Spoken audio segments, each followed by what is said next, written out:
بسم اللہ الرحمن الرحیم اللہم صلی علی محمد وعلی آل محمد کما صلیت علی ابراہیم وعلی آل ابراہیم انک حمید مجید اللہم بارک علی محمد وعلی آل محمد کما بارکت علی ابراہیم وعلی آل ابراہیم انک حمید مجید۔ حضرت عمر رضی اللہ عنہ نے میری بات کو قبول فرماتے ہوئے فرمایا، اگر میں صحیح سالم مدینے پہنچ گیا تو انشاءاللہ میں اپنے سب سے پہلے بیان میں لوگوں کو یہ بات ضرور کہوں گا۔ حضرت ابن عباس رضی اللہ عنہ فرماتے ہیں کہ جب ہم ذی الحجہ کے آخری دنوں میں جمعے کے دن مدینہ پہنچے تو سخت گرمی کی پرواہ کیے بغیر ٹھیک دوپہر کے وقت جلدی سے مسجد نبوی گیا تو میں نے دیکھا کہ حضرت سعید بن زید رضی اللہ عنہ مجھ سے پہلے آ کر ممبر کے دائیں کنارے کے پاس بیٹھے ہوئے ہیں۔ میں ان کے برابر میں گھٹنے سے گھٹنا ملا کر بیٹھ گیا۔ تھوڑی دیر گزری تھی کہ حضرت عمر رضی اللہ عنہ تشریف لے آئے۔ میں نے حضرت عمر رضی اللہ عنہ کو دیکھ کر کہا کہ آج حضرت عمر رضی اللہ عنہ اس ممبر پر ایسی بات کہیں گے جو آج سے پہلے اس پر کسی نے نہ کہی ہوگی۔ حضرت سعید بن زید رضی اللہ عنہ نے میری اس بات کو انکار کیا اور کہا کہ میرا تو یہ خیال نہیں ہے کہ حضرت عمر رضی اللہ عنہ آج ایسی بات کہیں جو ان سے پہلے کسی نے نہ کہی ہو، کیونکہ دین تو حضور صلی اللہ علیہ وسلم کے زمانے میں پورا ہو چکا، اب کون نئی بات لا سکتا ہے۔ یہ سوچ کر ہی حضرت زید رضی اللہ عنہ فرمایا تھا عمر رضی اللہ عنہ کے بارے میں۔ چنانچہ حضرت عمر رضی اللہ عنہ ممبر پر بیٹھ گئے، پھر مؤذن نے اذان دی۔ جب مؤذن خاموش ہو گیا، اذان پوری ہو گئی تو عمر رضی اللہ عنہ کھڑے ہوئے اور اللہ کی شان کے مطابق اللہ کی حمد و ثنا بیان کی، پھر فرمایا، اما بعد اے لوگو، میں ایک بات کہنے والا ہوں جس بات کو کہنا پہلے سے ہی میرے مقدر میں لکھا جا چکا ہے، اور ہو سکتا ہے کہ یہ بات میری موت کی تمہید ہو، لہٰذا جو میری بات کو یاد رکھے اور اسے اچھی طرح سمجھ لے تو جہاں تک اس کی سواری اسے دنیا میں لے جائے وہاں تک کہ تمام لوگوں میں میری اس بات کو بیان کرے، اور جو میری بات کو اچھی طرح سمجھ نہ سکے تو میں اس سے اس کی اجازت نہیں دیتا ہوں کہ وہ میرے بارے میں غلط بیانی سے کام لیں۔ سب کو چوکنا کرنے کے بعد حضرت عمر رضی اللہ عنہ نے یہ بات پہلے فرما دی۔ اللہ تعالیٰ نے حضرت عمر رضی اللہ عنہ حضرت محمد صلی اللہ علیہ وسلم کو حق دے کر بھیجا اور ان پر کتاب کو نازل فرمایا، اور جو کتاب حضور صلی اللہ علیہ وسلم پر نازل ہوئی اس میں رجم یعنی زانی کو سنسار کرنے کی آیت بھی تھی۔ اس آیت کے لفظ تو منسوخ ہو چکے ہیں لیکن اس کا حکم باقی ہے۔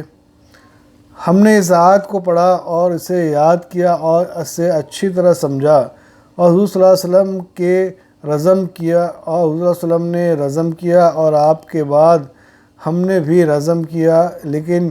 مجھے اس بات کا ڈر ہے کہ زیادہ زمانہ گزرنے پر کوئی آدمی یوں کہے کہ ہم تو رجم کی آیت کو اللہ تعالیٰ کی کتاب میں نہیں پاتے، اور اس طرح اللہ تعالیٰ کے نازل کیے ہوئے فرض کو چھوڑ کر وہ لوگ گمراہ ہو جائیں گے۔ زانی کو رجم کرنے کا حکم اللہ تعالیٰ کی کتاب میں تھا۔ جو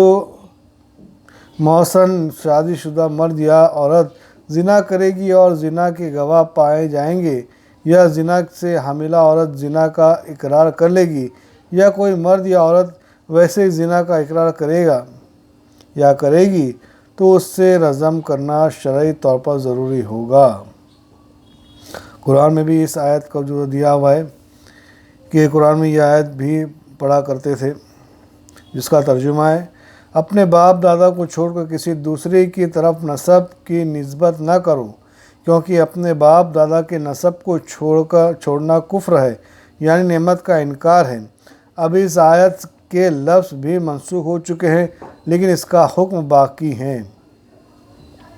اور سنو، حضور صلی اللہ علیہ وسلم نے فرمایا ہے کہ میری تعریف میں ایسا مبالغہ نہ کرو جیسا کہ حضرت عیسیٰ علیہ السلام مریم علیہ السلام کی تعریف میں مغالبہ کیا گیا ہے۔ میں تو صرف ایک بندہ ہوں، لہٰذا تم میرے بارے میں یہ کہو کہ یہ اللہ کے بندے ہیں اور اس کے رسول ہیں، اور مجھے یہ بات پہنچی ہے کہ تم میں کوئی آدمی یہ کہہ رہا ہے کہ اگر حضرت عمر رضی اللہ عنہ مر گئے تو میں فلاں سے بیعت کر لوں گا، اسے اس بات سے دھوکہ نہیں لگنا چاہیے کہ حضرت ابوبکر رضی اللہ عنہ کی بیعت اچانک ہوئی تھی اور وہ بھی پوری ہو گئی تھی۔ سنو، یہ بیعت واقعی تو ایسے ہی جلدی میں ہوئی تھی، لیکن اس بات کی جلدی میں ہونے کے شر سے اللہ تعالیٰ نے ساری امت کو بچا لیا، اور آج تم میں حضرت ابوبکر رضی اللہ عنہ جیسا کوئی نہیں ہے جس کی فضیلت کے سب قائل ہوں اور دور و نزدیک سب اس کی موافقت کر لیں۔ جب حضور صلی اللہ علیہ وسلم کا انتقال ہوا، اس وقت کا ہمارا قصہ یہ ہے کہ حضرت علی رضی اللہ عنہ اور حضرت زبیر رضی اللہ عنہ اور ان کے ساتھ کچھ اور لوگ حضور صلی اللہ علیہ وسلم کی صاحبزادی حضرت فاطمہ رضی اللہ عنہ کے گھر پہ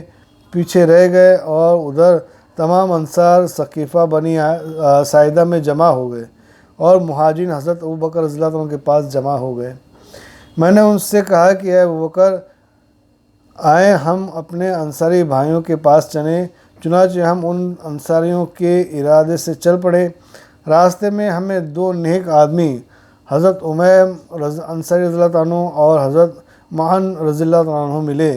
اور انصار جو کہہ رہے تھے وہ ان دونوں میں ہمیں بتایا اور ہم سے پوچھا کہ اے مہاجروں، تمہارا کہاں جانے کا ارادہ ہے؟ میں نے کہا کہ ہم انصاری بھائیوں کے پاس جا رہے ہیں۔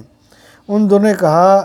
ہم انصار کے پاس جانا آپ لوگوں کے لیے ضروری نہیں ہے، اے مہاجروں، تم اپنے معاملے کا خود فیصلہ کر لو۔ میں نے کہا، اللہ کی قسم نہیں، ہم تو ان کے پاس جا کر جائیں گے۔ چنانچہ ہم گئے اور ہم ان کے پاس پہنچے۔ وہ سب ثقیفہ بنی ساعدہ میں جمع تھے اور ان کے درمیان ایک آدمی چادر ہوئے تھا۔ میں نے پوچھا، یہ کون ہے؟ انہوں نے کہا، یہ سعد بن عبادہ ہے۔ میں نے کہا، ان کو کیا ہوا؟ انہوں نے بتایا کہ یہ بیمار ہیں۔ جب ہم بیٹھ گئے تو ان میں ایک صحابی بیان کے لیے کھڑے ہوئے اور انہوں نے اللہ تعالیٰ کی حمد و ثنا کے بعد کہا، اما بعد، ہم اللہ کے دین کے انصار و مددگار اور اسلام کا لشکر ہیں، اور اے مہاجروں، آپ لوگوں ہمارے نبی کی جماعت ہیں، اور آپ لوگوں میں سے کچھ لوگ ایسی باتیں کر رہے ہیں جس سے یہ معلوم ہوتا ہے کہ آپ لوگ ہمیں کاٹنا چاہتے ہیں اور امر خلافت سے دور رکھنا چاہتے ہیں۔ جب وہ صاحب خاموش ہو گئے تو میں نے بات کرنی چاہی، اور میں نے پوچھا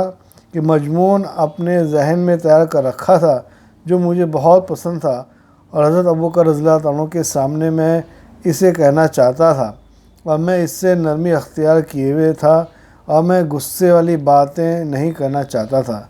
حضرت ابوبکر رضی اللہ عنہ نے کہا، اے عمر، آرام سے بیٹھا رہو۔ میں نے حضرت ابوبکر رضی اللہ عنہ کو ناراض کرنا پسند نہ کیا، اس لیے اپنی بات کہنے کے لیے کھڑا نہ ہوا۔ چنانچہ انہوں نے گفتگو فرمائی اور وہ مجھ سے زیادہ سمجھدار اور زیادہ سنجیدہ تھے۔ اللہ کی قسم، جب وہ خاموش ہوئے تو میں نے اپنے مضمون میں جتنی باتیں سوچی تھی وہ سب باتیں انہوں نے اپنے بدستہ بیان میں کہہ دیں، یا تو یہی باتیں کہی یا ان سے بہتر کہی۔ اللہ ہم سب کو جو ہے